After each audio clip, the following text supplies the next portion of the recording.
I've been through Bible studies where this happens, and the leaders of the Bible study maybe not even aware that they're doing it, but they'll read a passage of scripture, and then they'll look up at the group and they'll say, okay, now let's go around the room and you tell me what this passage means to you. And as well-meaning as that is, right? I mean, it's great that you're trying to get the input from the audience to find out how the Bible has impacted their lives at that moment, right? Tell me what this means to you.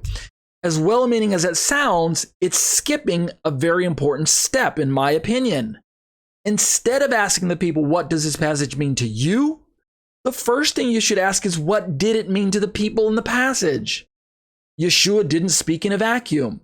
There were people around him that were listening to his words. What was the social worldview of their day? What were the religious norms of their day? What were the cultural expectations that they had given the elements that were present before them, right? There was no Gentile Christian church for them to fall back into or to skip over to, right? So asking how it impacted them first is the best way to start your interpretation of the scriptures. I know we're going a little bit over in our time, so just bear with me.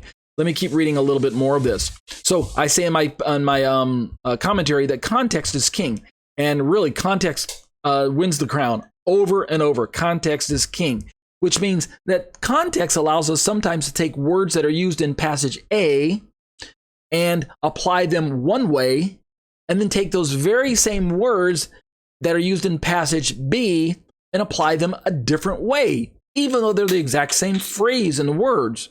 Right? Why? It's because context changes sometimes from passage to passage. Give you a good case in point. Works of the law in Galatians is used, in my opinion, very limited by Paul. Works of the law. It's used in a very narrow scope to deal with a very pointed problem that was plaguing the Galatian communities. This works of the law phenomenon. But we take that same phrase and apply it to Romans, and we get a slightly different context that is facing the Roman crowd, the Roman communities that Paul was writing to in Rome.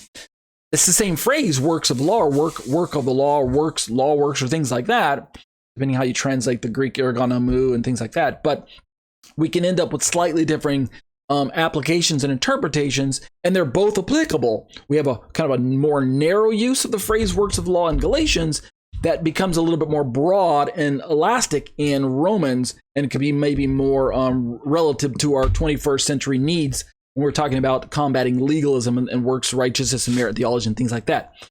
So it's the same phrase, but different context. And that's maybe just one example. I could bring up dozens. But let's keep reading just this paragraph, and then I'll close tonight.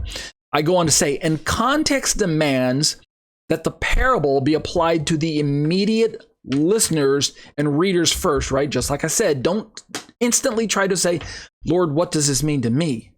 Ask God to explain to you what the passage means or meant to them. That's going to be your first and best step. I continue. Context demands that the parable be applied to the immediate listeners and readers first before making secondary and tertiary application for others, including yourself.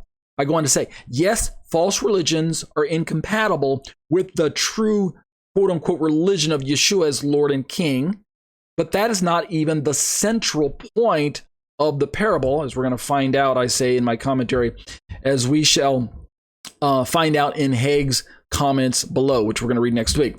I conclude, therefore, any later Christian application that opts for an interpretation that teaches the destruction of Judaism in favor of the establishment of Christianity, in my opinion, you ready for this? I'm going to drop the bomb on you, actually destroys the intended meaning of Yeshua's parable and even ends up presenting a form of replacement theology to unsuspecting Christians.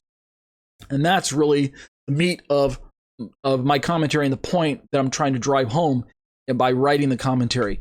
I'm not trying to slam Christian authors and show how much better and more accurate my position is than theirs because I know the context and you don't. That's not the point of my commentary. I have the highest respect for the Christian authors that I selected and brought into my own study. The point I'm trying to bring up is that we often operate unknowingly with a blindness.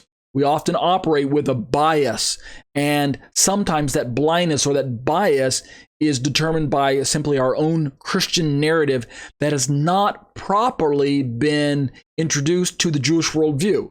Indeed, we don't often have the tools to probe all of those details. We're not presented with those choices as average Christians, so we're not even aware that they are optional ways of interacting with the text. We just simply dismiss them out of hand because that's the kind of the standard way of reading the scriptures in the Bible that we've been raised with. So we've been given this kind of standard Gentilized Christian narrative that fits our worldview of 21st century, and because many of us don't even interact with Jewish people or Torah observant religious Jews or things like that, and so we don't even know that there's a better way or maybe a more accurate way of interpreting the passage. We just think, well, this fits, right?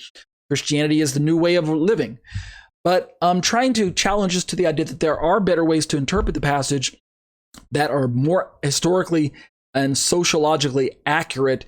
And I think this is one of those cases. Let's stop the study for now. Like I said, I went a little bit over, about 5 to 10 minutes over than I normally go. That'll do it for Judaism v. Christianity. We'll pick this up again next week with this paragraph. I'll probably stop and back up and read this paragraph again. And then we'll be ready to conclude with Tim Hegg's thoughts and then my own conclusions. Okay? But that'll do it for now for Judaism v. Christianity.